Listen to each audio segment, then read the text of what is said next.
Okay, to start the video, I would like to introduce my group member. The first one is me. Let me introduce myself. My name is Winonika Batara. You can call me Wino. And the second member is, Oke, my name is Daniel Umbutara Pamudang. You can call me Itu kan Danu. checklist yang dibuat sama.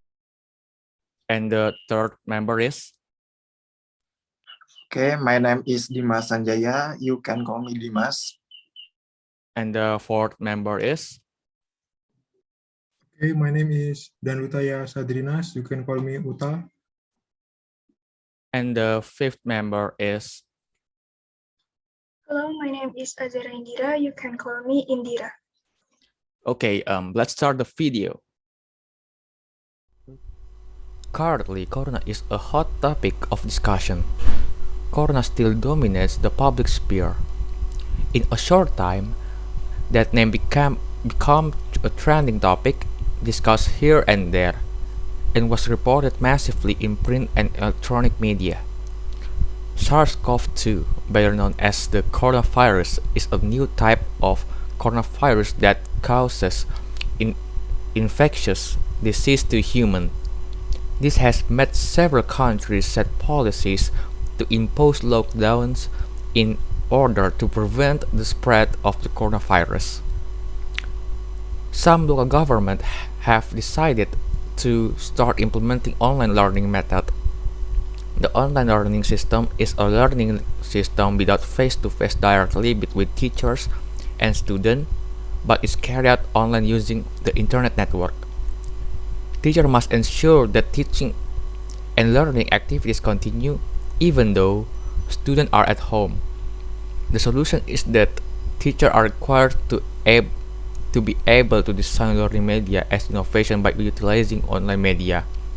On March 24, 2020, the Minister of Education and Culture of Indonesia issued a circular letter number 4 of 2020 concerning the implementation of education policies in emergency periods, the spread of COVID, wherein the circular it is explained that the learning process implemented at home through online learning or distance learning. This is implemented to provide a meaningful learning experience for students. Study at home can be focused on life skills education, including regarding the COVID-19 pandemic. From this online learning method, there are positive and negative impact. And the negative things are threat of dropping out of school, decreased learning achievement, limitation of gadget and internet quotas as supporting facilities for online learning, risk of losing learning, lack of socializing, etc. And the positive thing is having a lot of time at home with family and etc. Because we're so curious about people's opinion, each of us try to find someone who can be interviewed to ask based on their experience. Here's the interview. Oke, halo Yeri. Halo. Bisa perkenalkan diri dulu untuk memulai. Oke, siap. Namaku Yeremia Agung, bisa dipanggil Yeremia. Ambil jurusan hukum di Fakultas Hukum Universitas Atmajaya. Oke, baik. Perkenalkan, nama saya Laras juga, bisa dipanggil Elang. Saya berkuliah di Universitas Kristen Duta Wacana atau KDW dari Fakultas Kedokteran. Halo, perkenalkan, saya Jevan Maxwell Hanson, umur 20 tahun, berkuliah di Universitas Kristen Duta Wacana. Oke, halo, perkenalkan, nama gue Saskia Bintang Destia dari Fakultas Hukum Universitas Pancasila. Oke, nah di sini berdasarkan pengalamanmu, kira-kira kendala yang kamu hadapi sebagai mahasiswa saat pelajaran online itu gimana? Oke. Kendalanya yang paling kelihatan adalah ini sih, kadang untuk jaringan internet ya. Jaringan internet kadang kadang ada kalau mati lampu, itu kan juga cukup menghalangi juga, apalagi kalau pas waktu ada ujian itu nanti ada mati lampu atau ada halangan internet, itu masalah juga sih gitu. Terus selanjutnya kesulitan yang kamu hadapin dalam berkomunikasi dengan teman ada nggak, kayak di secara online kan susah kan kayak berkomunikasi gitu. Kayak gitu. Awalnya susah sih, awal masuk kuliah tuh susah karena kan belum punya teman kan, belum punya kenalan. Ya cuma beberapa kenalan yang dari SMA, yang satu kuliah gitu, ya cuma kenal sama mereka aja. Tapi lama-lama juga karena ada kerja kelompok, terus sering ada capok-capok gitu, ya lama-lama juga berbaur juga gitu. Kalau untuk berkomunikasi secara online, tidak sih Kak, tidak ada kesusahan. Biasa aja, paling cuma ada kendala dari jaringan aja sih, paling baik itu aja. Oh iya. Terus jika disuruh milih nih, pelajaran daring dengan pelajaran offline, kamu pilih mana? Mengapa gitu? Oke, kalau itu ada sisi positif dan negatifnya sih sebenarnya. Jadi kalau daring itu ya efisien waktu, ya lebih ke arah efisien waktu. Kita nggak capek di jalan, waktu kita nggak habis di jalan. Apalagi yang rumahku di Godean, terus kampus di Merican itu kan juga cukup jauh perjalanannya. Dan ya ini sih kayak lebih enak aja kan, lebih fleksibel juga kan kita kuliah gitu. Tapi kalau secara pertemanan emang kurang sih, maksudnya ada banyak kesempatan yang terlewat gitu karena offline gitu kan. Jadi kayak misalkan kita bisa ngembangin diri lewat misalkan ada lomba apa atau enggak, kalau ya istilahnya kayak kegiatan kampus tuh lebih banyak dikurangin gitu. Jadi ya kalau milih enak offline atau online, ya sebetulnya masih enak online sih, karena kan lebih fleksibel juga, lebih tidak membuang waktu juga, tidak membuang waktu dalam transportasi gitu. Oke, kalau misal dari saya sendiri itu lebih baik secara offline. Karena dengan belajar secara offline, kita lebih bisa mengerti materi yang disampaikan oleh dosen atau guru kita, terus kita juga lebih bisa berkomunikasi leluasa dengan teman kita. Terus kalau misalnya dari online itu ada kendalanya tadi, jaringan, jadi saya itu tidak menyukai perkuliahan secara online, lebih memilih secara offline. Seperti itu sih.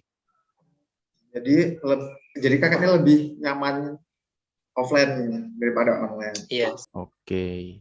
Terus apakah pelajaran berbasis daring kayak gini efektif nggak sih daripada offline? Oke.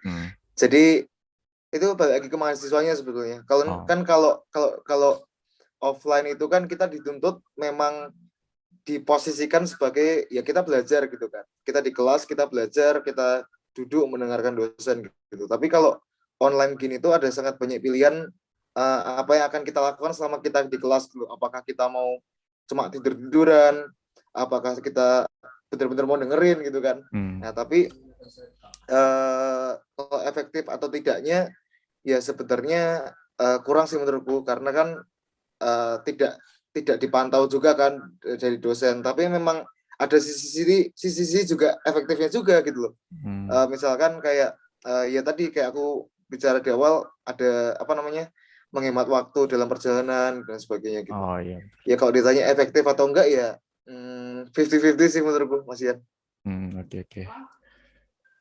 Menurut saya sih antara daring dan luring itu tidak terlalu banyak memiliki perbedaan ya, karena hanya mungkin kita harus online, dan kalau online itu kita bisa melakukan kegiatan berkuliah di mana saja atau bersekolah di mana saja tanpa memandang tempat dan waktu.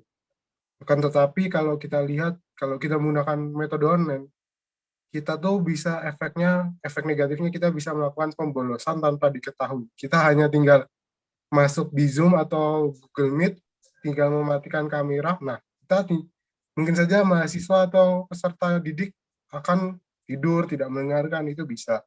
Itu negatifnya online. Kalau positifnya online tadi seperti yang saya sudah jelaskan, mungkin kita bisa melakukan melakukan pembelajaran di mana saja dan kapan saja tanpa terbatas tempat. Kalau offline kan kita harus misalnya datang ke kampus atau sekolah, itu kan terbatas tempat dan kita memakan biaya. Kalau online kita bisa di rumah atau bisa saat kita di perjalanan pergi di mobil, nah itu kan lebih efisien, lebih mudah juga. Terus ini menurutmu ya, perbaikan apa saja sih yang diharapkan agar penerapan daring itu lebih baik?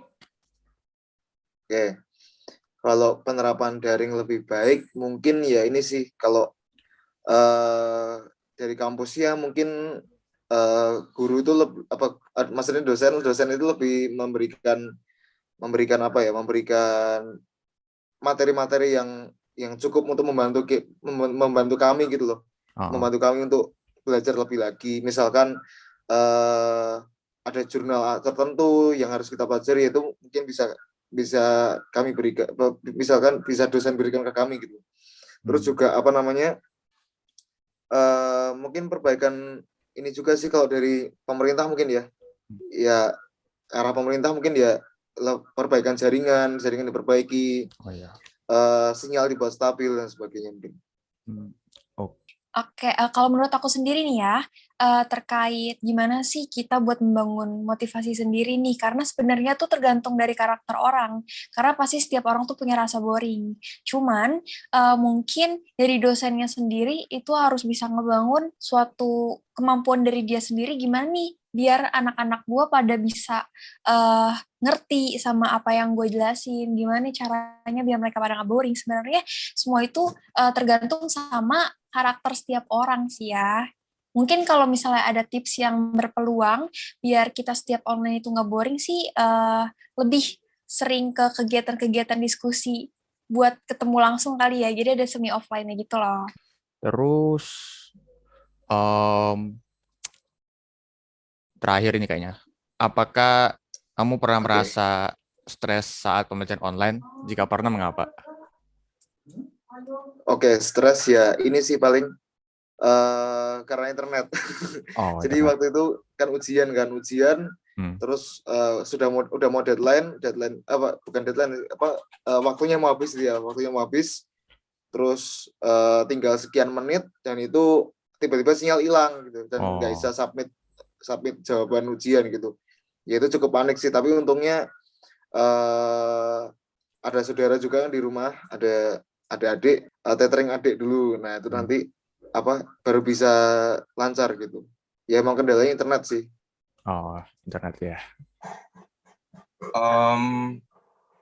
Mungkin pernah ya, pasti pernah.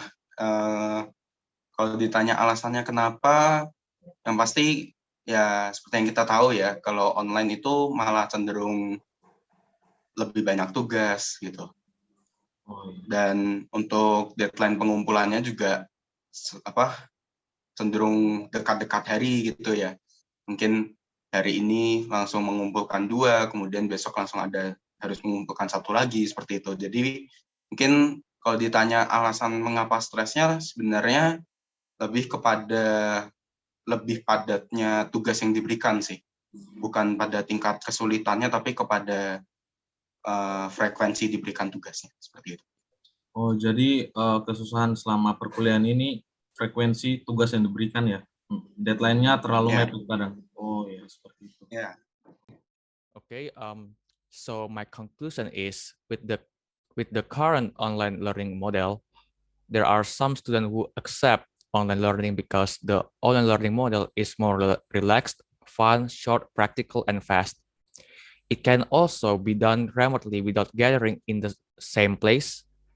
And from this interview, most students prefer offline than online because they think that it is easier for them to learn face-to-face. They consider that the inhibiting factor in implementing online learning is the lack of effectiveness and time efficiency, which has an impact on the lack of student understanding of the material provided by the teacher to student. Okay, my conclusion is online class or distance-based learning is causing an increase in stress level. This can give a major psychological effect for pupils. From correspondent answer, he draws up a point that he prefers offline study or on-site based learning. These methods have a greater positive effect because the pupils are on hand to study and the learning process is more specific or accurate.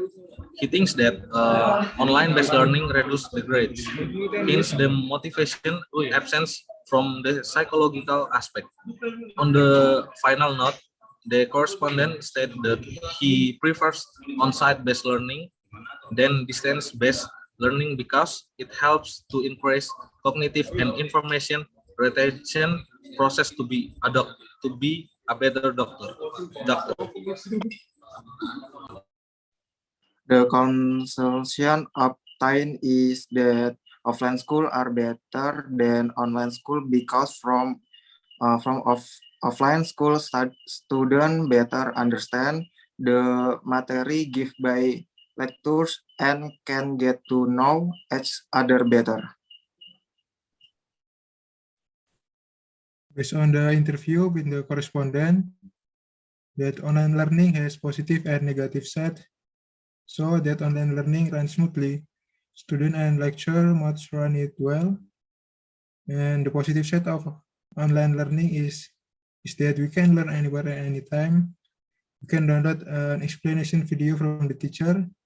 And then the negative side of online learning is that it is easy to get boring and student can meet his friends.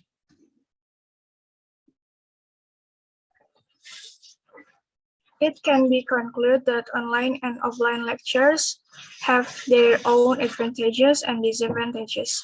Some students admit that making friends online is not so difficult or there are not obstacles, but for mental health problems, almost all students say online lectures are very energy consuming because they have more assignments, tasks, and are easy bored, especially for students with majors that hold direct practice must be hindered while the advantages. With online lectures, we can review the material that has been given or explained when class starts. But almost all students say it is better to study offline. Thank you. And that's all from us. Thank you for watching.